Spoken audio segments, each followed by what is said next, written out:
Voilà. Donc, c'est parti. Bonsoir tout le monde. Bienvenue sur ce webinaire consacré à la protection des données. Ce soir, donc, nous avons l'honneur de recevoir Madame Béatrice Cato qui travaille dans le domaine de la protection des données depuis 2016 et qui est Data Privacy Expert pour la MGEN. Ce soir, déjà, je la remercie parce que elle a accepté de venir partager avec nous ses connaissances et ses compétences. Et ce soir, on voulait aborder avec elle tout ce qui est analyse d'impact et privacy by design, deux éléments importants justement du RGPD. Donc, je vais lui laisser se représenter, peut-être détailler un peu plus sur sa biographie. Et ensuite, on va démarrer. Et comme d'habitude, hein, vous savez comment ça fonctionne. Donc, dès que, voilà, si vous avez des questions, vous pouvez les poser dans le chat. Sinon, vous pouvez lever la main et je vous fais réactiver le micro, que je vais désactiver dans pas longtemps. Voilà, c'est comme d'habitude. Donc, je vais te laisser la parole, Béatrice. Et ensuite, on procédera aux échanges au fur et à mesure qu'on va avancer sur le sujet. Vraiment un grand merci en tout cas d'avoir accepté de venir partager justement ce moment avec nous. Merci, c'est un plaisir partagé. Alors, pour étayer un peu ma biographie, donc moi, j'ai une formation juridique. Donc, j'ai un Master 2 en droit et numérique. Et j'ai commencé mon expérience professionnelle en tant que juriste contrat et protection des données. Et avec l'entrée en application du RGPD, il y a eu pas mal d'opportunités. Et je suis devenue consultante en data privacy et j'ai été pendant 4 ans consultante principalement dans les domaines banque, assurance, mutuelle. Et j'ai contribué au déploiement de plusieurs programmes RGPD sur périmètre européen ou monde et participé au développement des livrables clés autour de la protection des données, donc tout ce qui est modèle de registre, de contrat, de procédure, etc. Et l'accompagnement des DPO, donc de les former sur ce nouveau poste et d'accompagner surtout les métiers au quotidien dans la mise en conformité de leurs projets. Et depuis 1 an, effectivement, je suis repassée en interne en tant que juriste data privacy chez MGEN, qui est une mutuelle.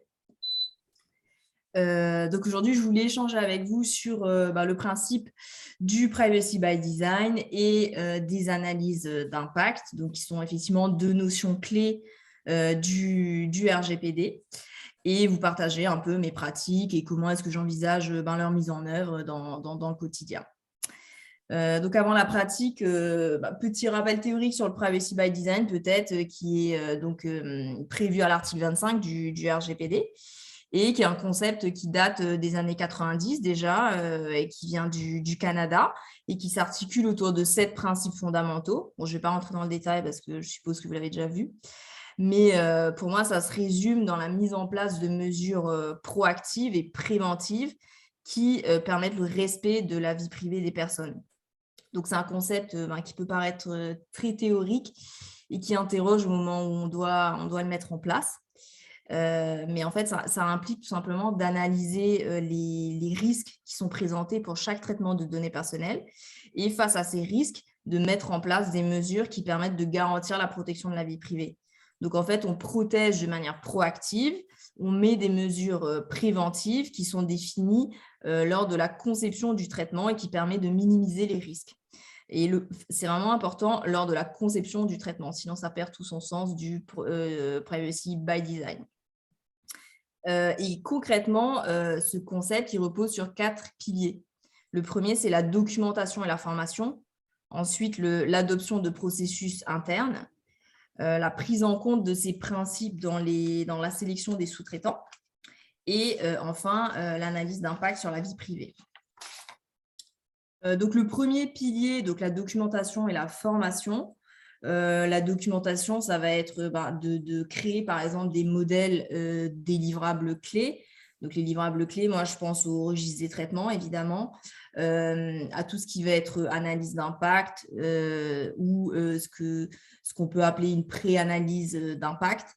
et tout ce qui est procédure, donc procédure de gestion des violations de données, par exemple, ou gestion de la sélection des sous-traitants, par exemple, tout ce genre de procédures. Pour moi, l'idéal, c'est vraiment de créer des modèles et de créer une boîte à outils où on met tous ces documents et on les met à disposition de toutes les personnes qui sont amenées à traiter des données au sein de l'entreprise. Donc, ce qui va concerner à peu près la majorité de l'entreprise.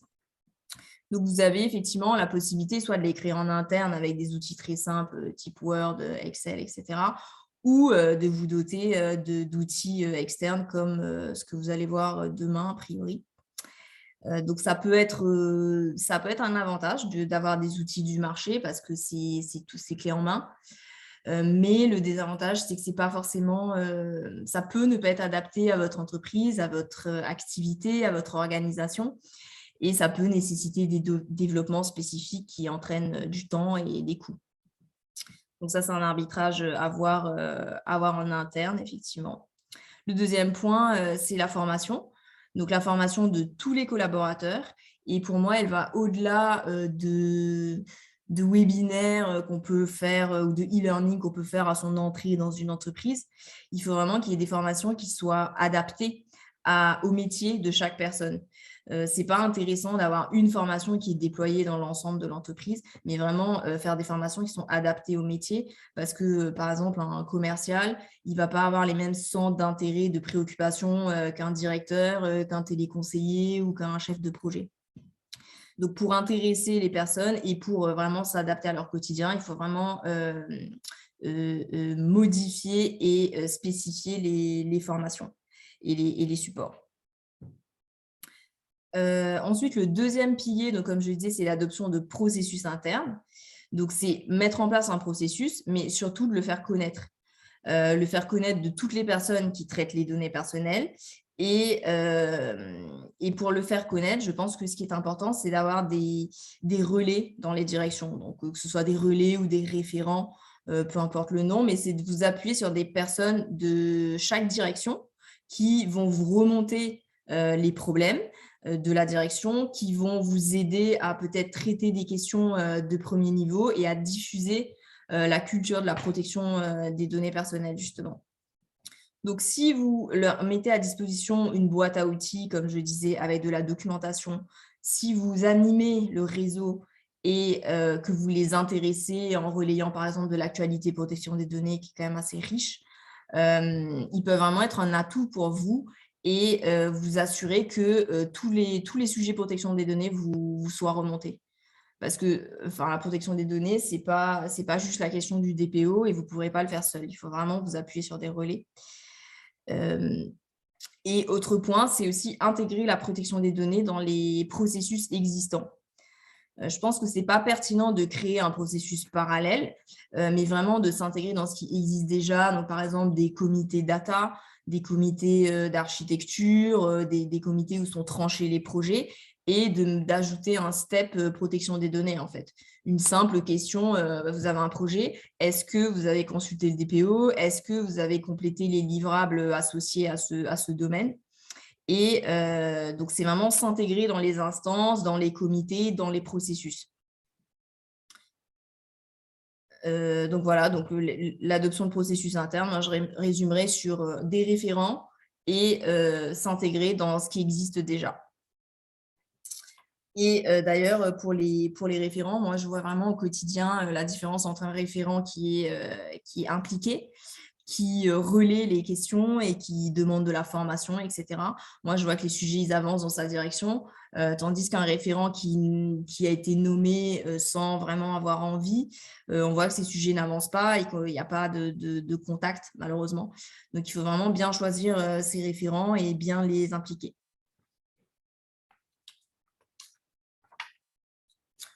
Ensuite, le troisième pilier, c'est la prise en compte des principes du privacy by design dans la sélection des sous-traitants.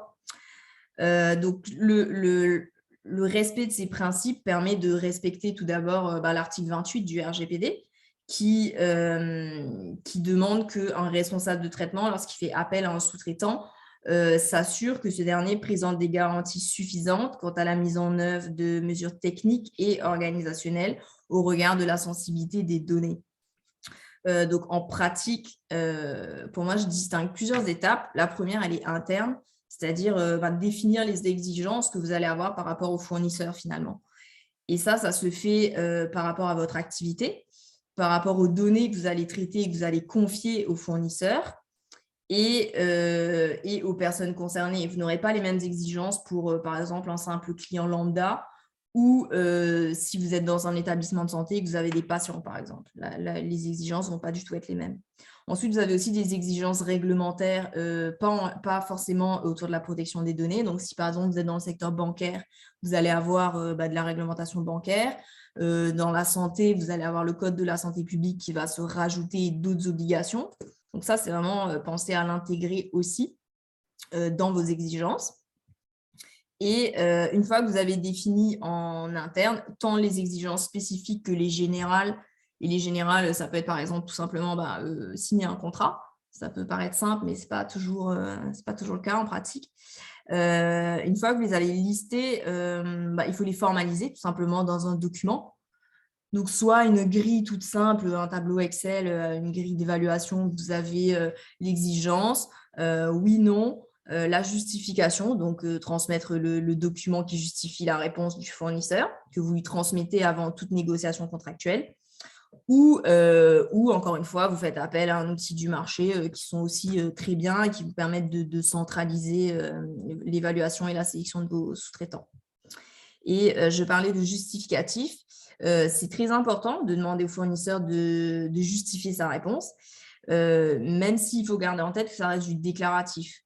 Vous n'allez pas diligenter un audit à chaque fois que vous allez sélectionner un sous-traitant, mais ça vous permet en cas de contrôle de la CNIL de prouver que vous avez tout mis en œuvre pour s'assurer que le sous-traitant il répond aux exigences que vous avez définies.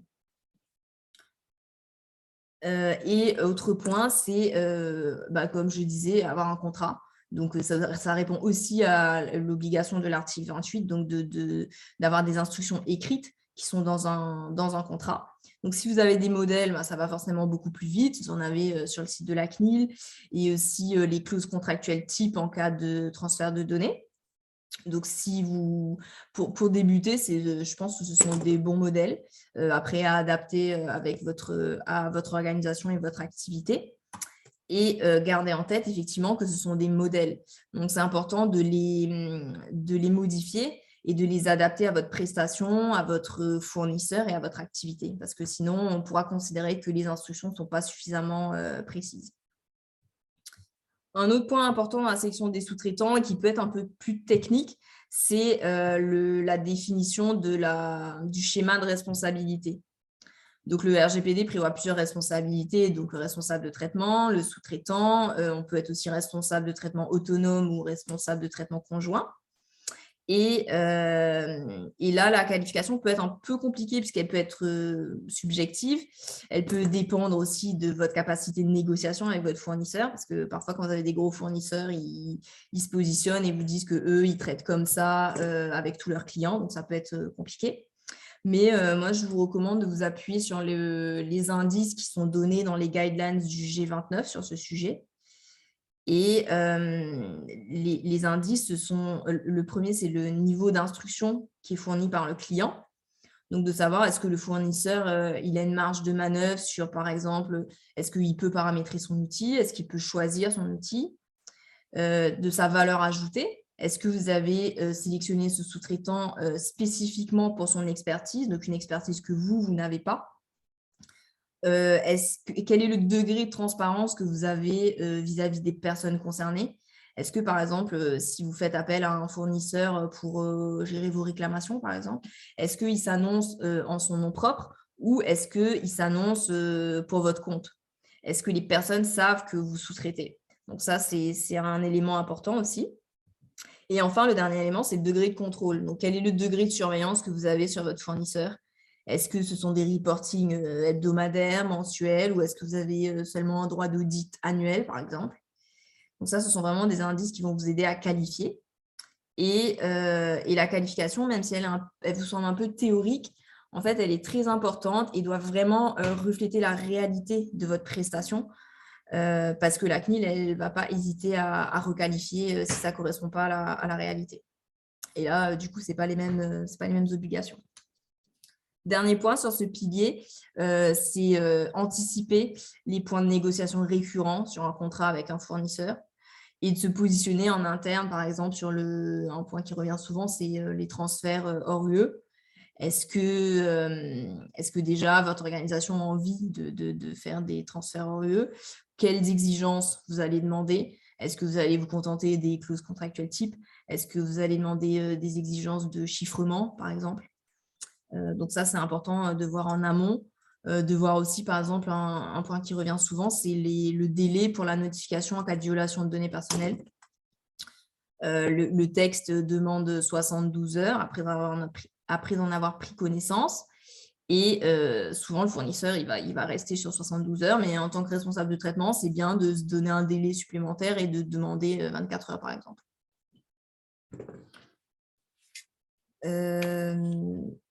Voilà, sur le pilier 3. Donc, le pilier 4, c'est comme je disais, l'analyse d'impact sur la vie privée. Donc, un pilier très important et qui est aussi un document clé pour la conformité à la protection des données. Donc, elle permet d'évaluer les risques sur la vie privée dans le cadre d'un projet. Pour moi, ça se décline en 2 étapes. La première, c'est une pré-analyse des impacts.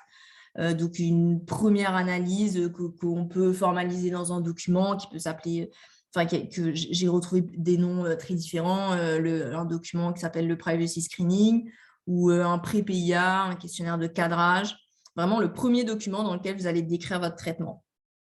Et dans ce document, il faut reprendre les principes du RGPD, donc les 5 principes, que le traitement soit licite, loyal, transparent, qui respecte la minimisation des données, que les données soient exactes, qu'il y ait une durée de conservation et des mesures de sécurité appropriées.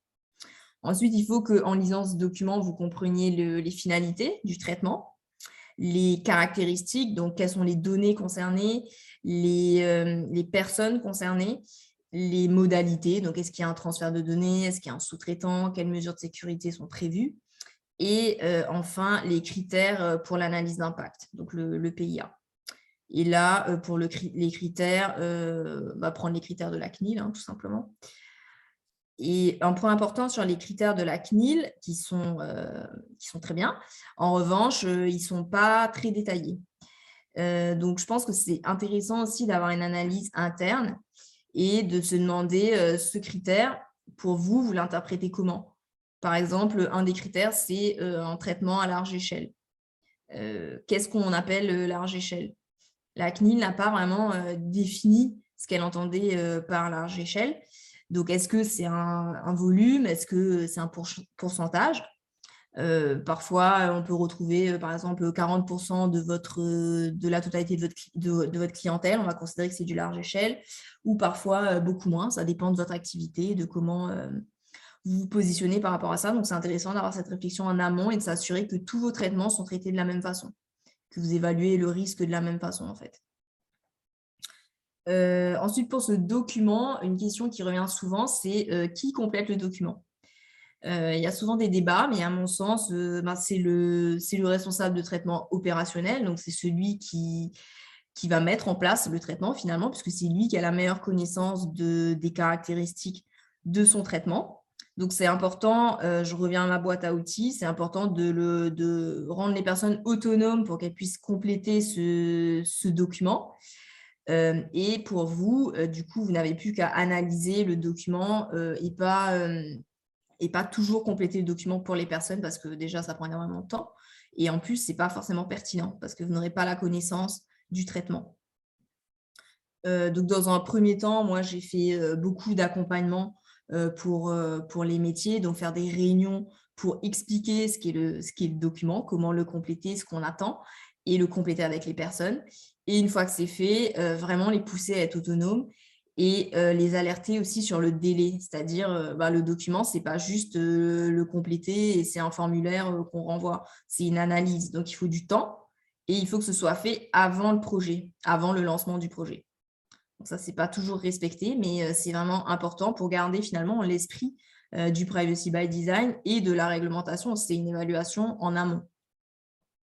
Donc ça, c'est vraiment un point important. Et avec ce document, vous avez vraiment une première vue et une première analyse de votre traitement et vous pouvez déjà dire est-ce qu'il est à risque ou pas et est-ce qu'il faut une analyse plus poussée qui passerait du coup par la réalisation d'un PIA.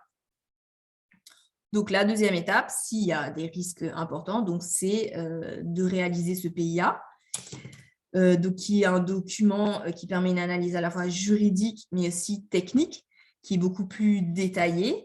Donc, vous allez pouvoir décrire les mesures existantes, le niveau de risque brut, les mesures de sécurité qui seraient mises en place pour minimiser les risques et les impacts et le risque résiduel. Là, pour le PIA, vous avez plusieurs outils aussi du marché, mais vous avez aussi l'outil de la CNIL qui est pas mal et qui permet de débuter et au moins, on ne pourra pas vous reprocher d'avoir manqué d'informations. Et là, pour moi, c'est la même méthodologie que pour le premier questionnaire, c'est-à-dire autonomiser les chefs de projet et leur demander de compléter le questionnaire, enfin le PIA. En revanche, pour moi, la revue de ce document, elle ne se fait pas que par le DPO. C'est le DPO, mais aussi des experts de la sécurité sur la partie mesures de sécurité, tout simplement.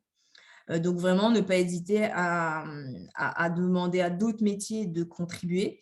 Et vous pouvez même, ce que j'ai pu voir par ailleurs, de demander une validation collégiale finalement. J'ai vu des organisations qui mettaient en place ce qu'ils appelaient des comités PIA, où il y avait le DPO, le directeur juridique, le directeur de la conformité, le RSSI, et de façon collégiale, ils se prononçaient sur la conformité d'un projet à travers le PIA. Donc ça peut être intéressant. Ou uniquement le DPO, mais en précisant que le DPO, il valide la conformité du projet, mais en aucun cas, il ne valide la réalisation du projet. Souvent, il y a une confusion entre les deux et souvent, on nous demande est-ce qu'on donne notre go pour la réalisation du projet. Ça, ce n'est pas du tout notre périmètre. Nous, c'est dire oui, c'est conforme ou pas, oui, il y a des risques ou non, mais pas sur la réalisation du projet. Et un point important, après le PIA, souvent, la réalisation du document a été tellement laborieuse qu'une fois que c'est fait, on le range. Mais il faut penser à qu'est-ce qu'on fait après. Est-ce que les recommandations de ce PIA sont bien mises en œuvre? Et là, c'est peut-être intéressant d'avoir soit un tableau de suivi des recommandations. Par exemple, sur le projet, on a dit qu'il y avait des risques et du coup, on s'est dit on va chiffrer les données. Est-ce que ça a été mis en place? Est-ce que ça a été intégré dans la roadmap du projet? Et là, les référents que vous avez mis en place peuvent avoir ce rôle, par exemple. Donc, c'est important de garder en tête le suivi de vos recommandations. Et pour finir sur le PIA, moi, j'ai souvent constaté que les personnes considéraient souvent le PIA comme je disais, comme un formulaire à compléter.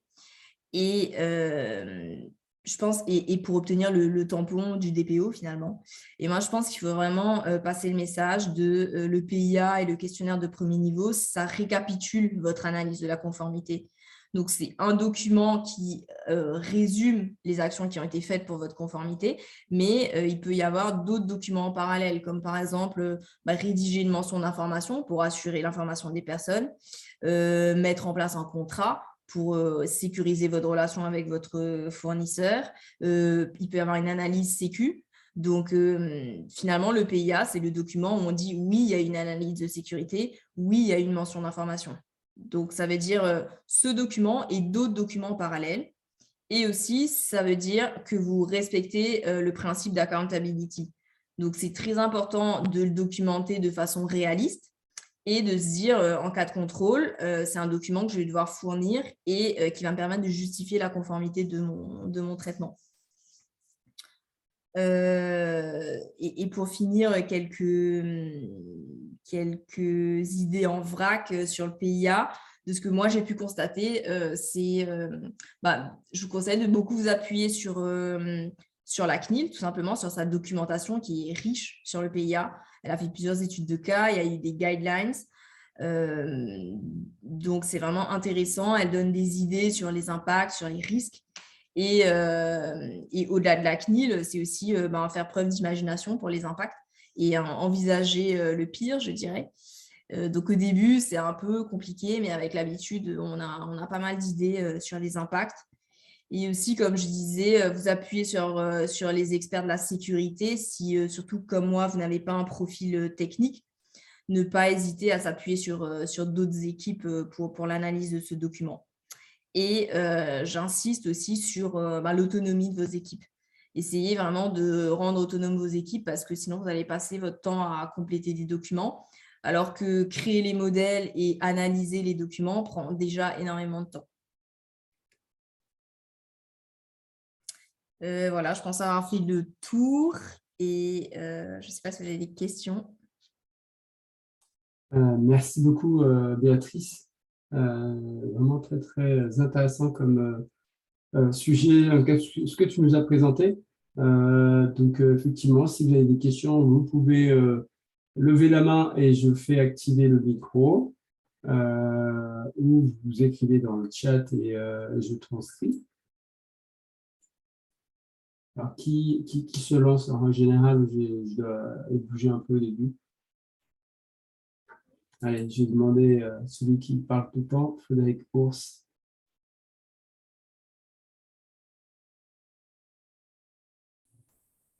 Oui, bonsoir tout le monde. Bonsoir Béatrice. Pour l'instant, moi, j'ai pas de questions qui viennent à l'esprit là. Donc, Ok, bon, il y a Samuel, là, tiens. Allez, Samuel, parfait. j'en avais une, mais bonsoir, merci pour Attends. l'explication. Oui, vas-y, Samuel, parce qu'il y a Fred qui parlait en même temps. C'est bon? Oui, vas-y. Donc, je disais merci pour toutes ces explications et pour cette présentation. C'est vrai que c'est hyper intéressant. Moi, je suis dans une petite structure et j'aimerais, notre contrainte finalement, même si on a un directeur qui est très ouvert et qui est à fond pour qu'on respecte la réglementation, tout ça, donc il va nous soutenir à 100%. On n'a pas cette problématique, mais on a des agents qui sont, je vais employer le terme overbookés, qui sont déjà sur tous les fronts, même moi, finalement, sur mes missions. Et comment on peut avancer dans ce cas-là? Oui, c'est souvent la problématique de tout le monde a déjà énormément à faire et c'est une obligation qui vient se rajouter. Moi, j'irais sur ce que je disais, c'est-à-dire faire des modèles simples et prendre ce qui existe déjà. Par exemple, le PIA, de prendre l'outil de la CNIL, de prendre des modèles de contrats qui existent déjà. Et pour le document d'analyse, vraiment prendre les questions minimum et vraiment les exigences minimales du texte et s'assurer que vos projets au moins répondent à ça. Après, tout ne sera pas parfait. Je pense qu'aucune entreprise dira qu'elle est 100% conforme. Je pense que ce qui est important, c'est de démontrer la démarche de conformité et qu'on met des choses en place. Et de prioriser aussi en fonction de la criticité de vos projets. 100% de vos projets ne pourront pas être conformes, c'est sûr, mais au moins s'assurer que les plus critiques sont cadrés. Ok. Il y a Élisée qui demande, est-ce qu'il y a possibilité que tu puisses en gros détailler un peu le processus, surtout sur le plan technique, le processus du PIA. Il dit, alors Béatrice, techniquement, pouvez-vous nous parler un peu plus des PIA? Qu'est-ce qu'il y a dans les PIA et des processus d'élaboration au regard des critères à évaluer? Donc, sur les critères d'évaluation le processus en lui-même, en fait, déjà, je pense. D'accord. Concrètement, ce que j'ai pu voir, c'est déjà de compléter le premier document, donc l'analyse de premier niveau, qui contient les 9 critères du G29 sur le PIA, c'est-à-dire, normalement, donc vous avez ces 9 critères. Si votre projet coche 2 critères, il faut faire un PIA. Donc, je prenais l'exemple critère du traitement à large échelle. Il y a le critère de est-ce qu'il y a des personnes vulnérables, donc par exemple des patients, des personnes âgées, etc. Donc, si votre traitement coche 2 critères, on se dit il faut faire un PIA et donc faire cette analyse plus détaillée. Et là, avec la personne qui va compléter le document, vous prenez le PIA, donc par exemple l'outil PIA de la CNIL. Et dedans, on va refaire un peu le même exercice, mais en plus détaillé, c'est-à-dire de dire quel est l'objectif du traitement, qui sont les personnes concernées, quelles sont les données, donc vraiment une liste détaillée des données, de dire je vais utiliser le nom, le prénom, l'adresse mail, etc. Et en face de chaque donnée, de dire pourquoi je l'utilise, pourquoi est-ce que j'en ai besoin dans mon projet. Donc, par exemple, vous allez développer une offre, et de dire j'ai besoin du numéro de téléphone parce que dans le cadre de la gestion du contrat sur cette offre, j'aurai besoin du numéro de téléphone pour contacter mon client. Donc, à chaque fois, justifier la donnée. Ensuite, la justification juridique, c'est-à-dire une des 6 bases légales prévues par le RGPD. Donc, sur quel fondement je vais traiter mes données? Est-ce que j'ai demandé le consentement aux personnes? Est-ce que j'ai un intérêt légitime à traiter ces données, etc.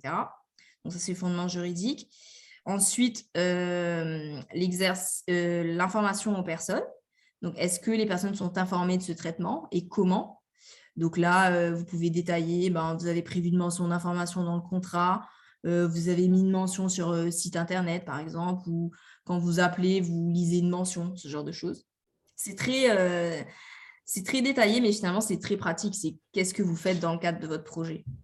Ensuite, vous avez les exercices de droit, donc de dire comment la personne elle peut exercer ses droits. Est-ce que vous avez prévu une adresse générique? Est-ce que vous avez un centre qui traite ces demandes? Est-ce que vous avez une personne, un point de contact en interne qui va traiter? Donc, vous expliquez comment est-ce que vous gérez les exercices de droit. Et ensuite, les mesures de sécurité que vous allez mettre en place. Est-ce que, par exemple, vous chiffrez des données? Est-ce que vous avez mis en place un système de gestion des habilitations et des accès à ces données? Donc, vraiment, le détail des mesures techniques. Et ensuite, l'analyse de risque. J'essaie de prendre un sujet concret. Par exemple, dans un établissement de santé, on prend un outil qui va gérer le dossier administratif des patients, donc qui aura quasiment toutes les données, le dossier patient. Quels sont les risques en cas de suppression de ce dossier? Quel est le risque en cas d'accès illégitime à ces données et en cas de modification indésirable de ces données? Donc, c'est vraiment les 3 scénarios qui sont toujours étudiés dans le PIA.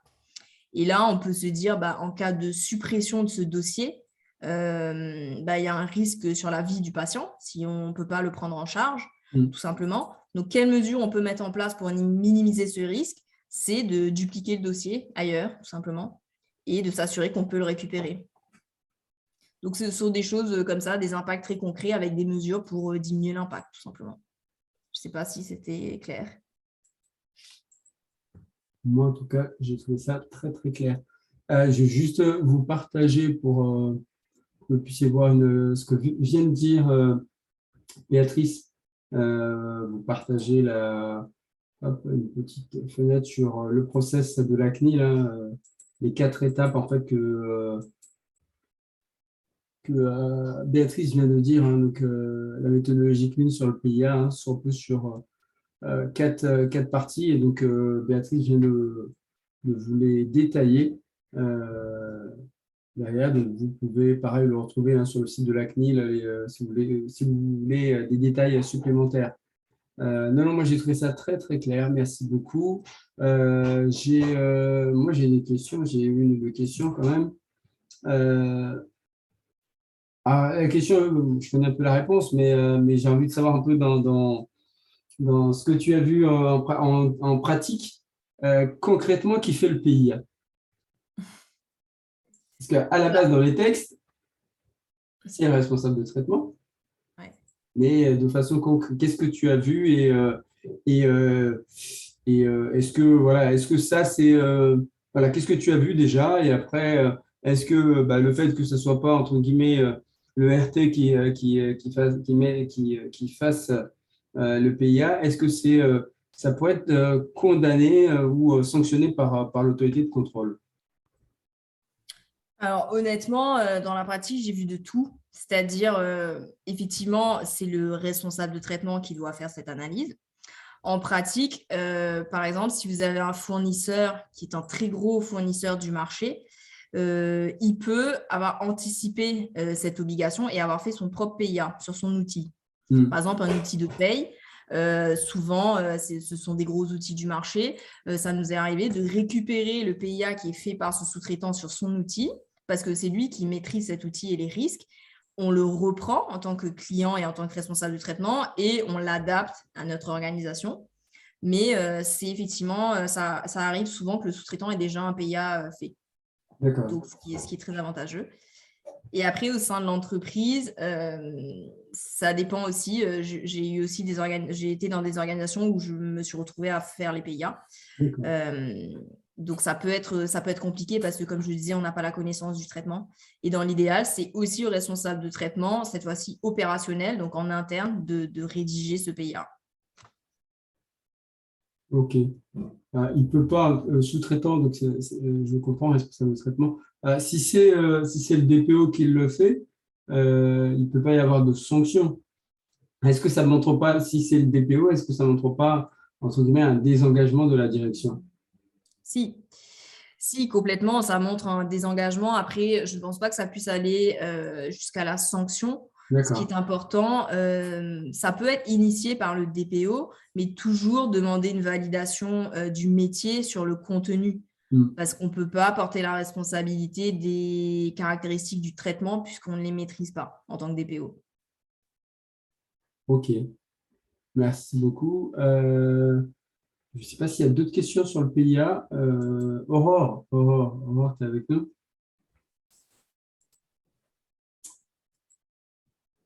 Le monde a réactivé.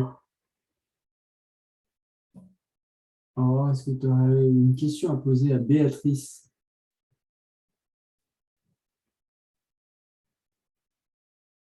Essayez de voir. Non, je n'ai pas de message.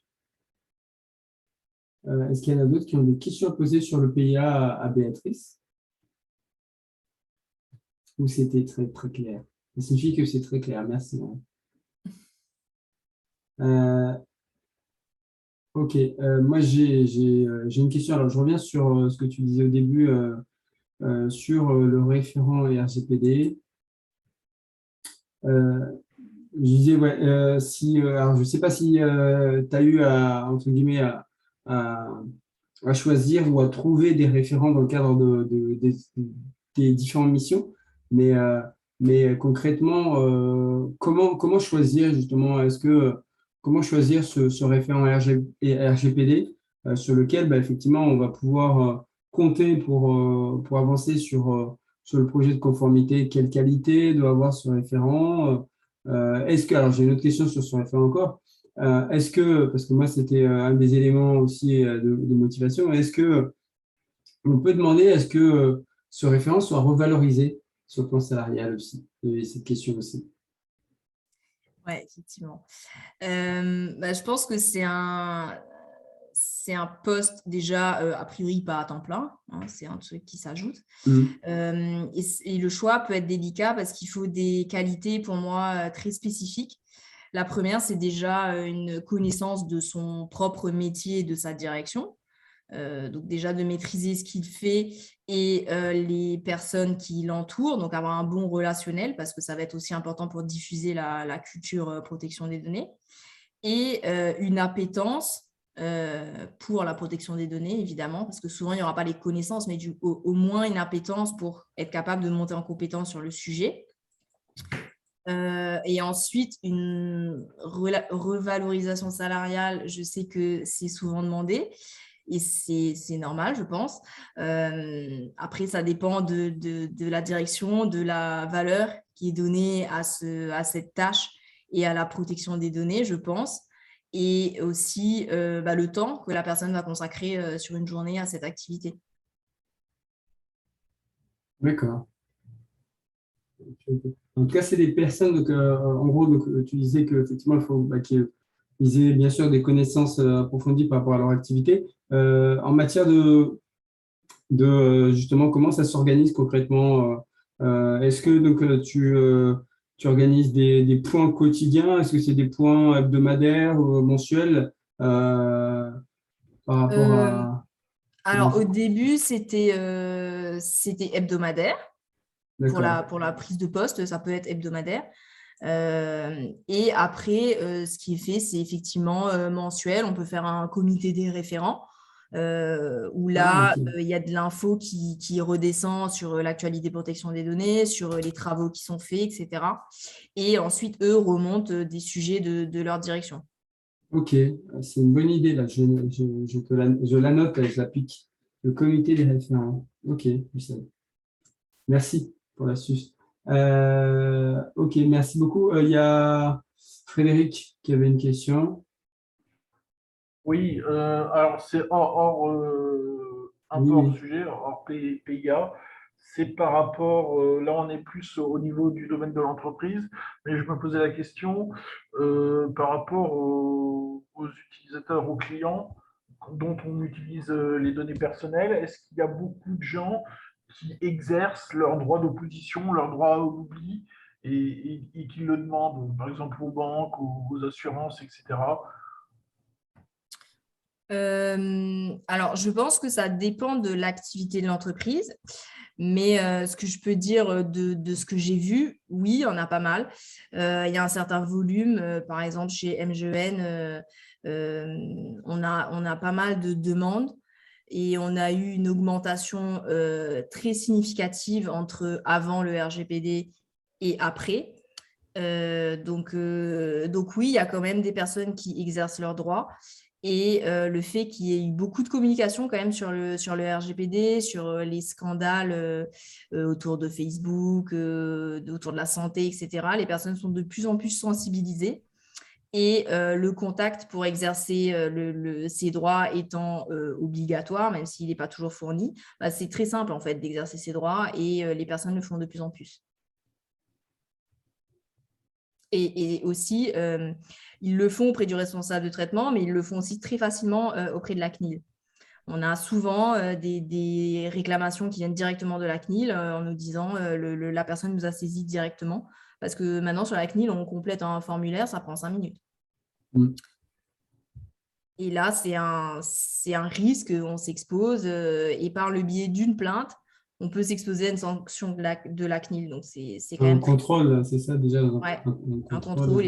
et in fine une sanction, ouais. Frédéric, Très bien. c'est C'est très bon? clair, merci. Ok. Est-ce qu'il y a d'autres questions posées à Béatrice? Messieurs, madame, Frédéric, Samuel, non, Didier, tiens, Didier, je ne t'ai pas entendu.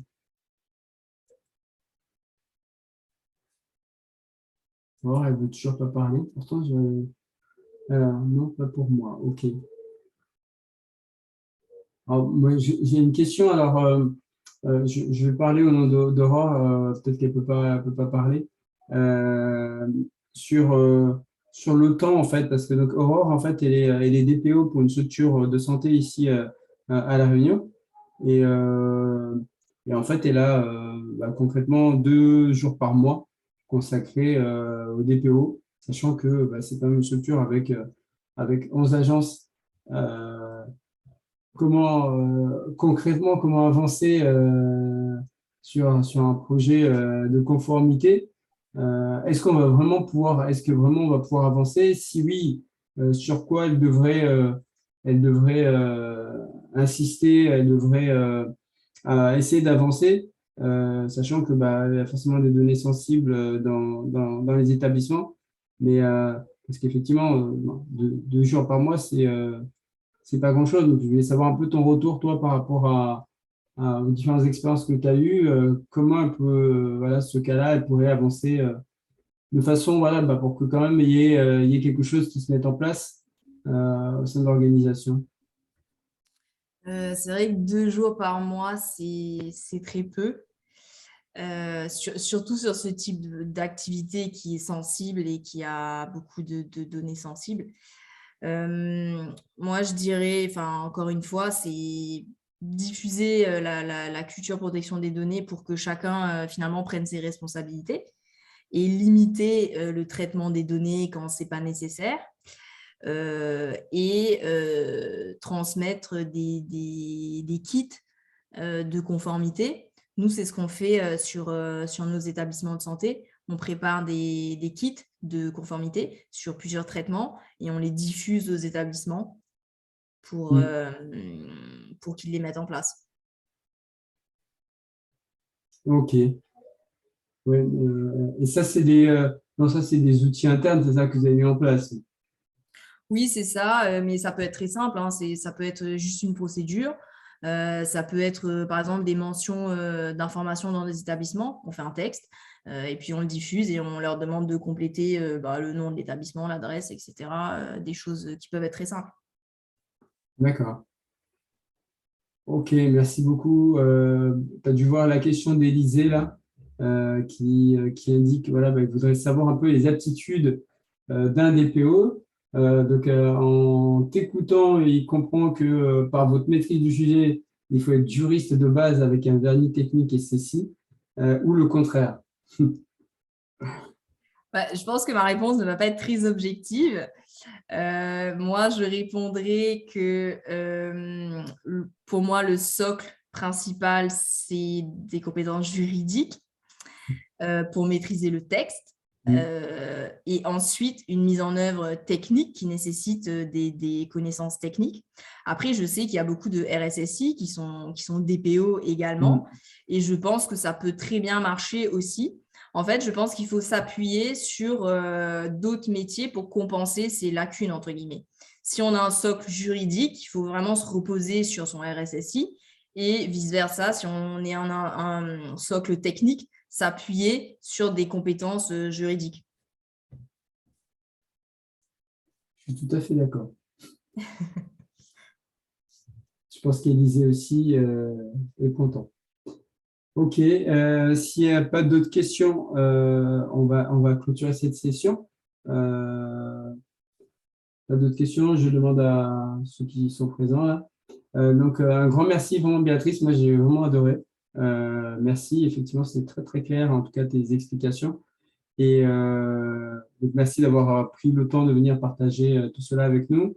Et à bientôt. À bientôt. Donc, dès qu'il y aura donc des projets sur l'île Maurice, on t'en fait part, pour que tu puisses venir nous voir. Je te donne juste le rendez-vous, ça m'intéresserait. Du 20, tu notes, je vais t'envoyer sur LinkedIn, du 20 au 22 octobre. Donc, c'est les Tech Days à La Réunion. Donc, c'est un événement de sensibilisation sur la protection des données, sur la cybersécurité et sécurité informatique.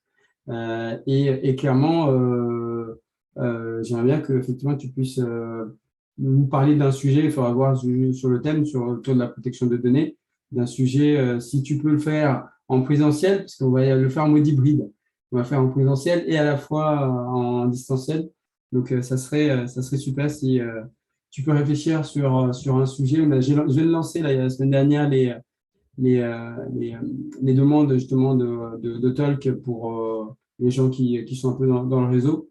Mais voilà, donc je suis preneur en tout cas d'un sujet autour de la protection des données qui peut intéresser, qui peut toucher justement nos îles, donc que ce soit La Réunion, Maurice, parce que je pense que ça peut être intéressant justement comme pour toi. Ouais.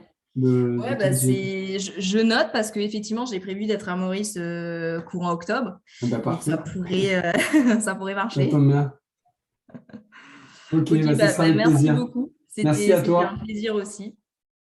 Merci et à bientôt. À bientôt, au revoir. Au revoir. Hop, j'arrête.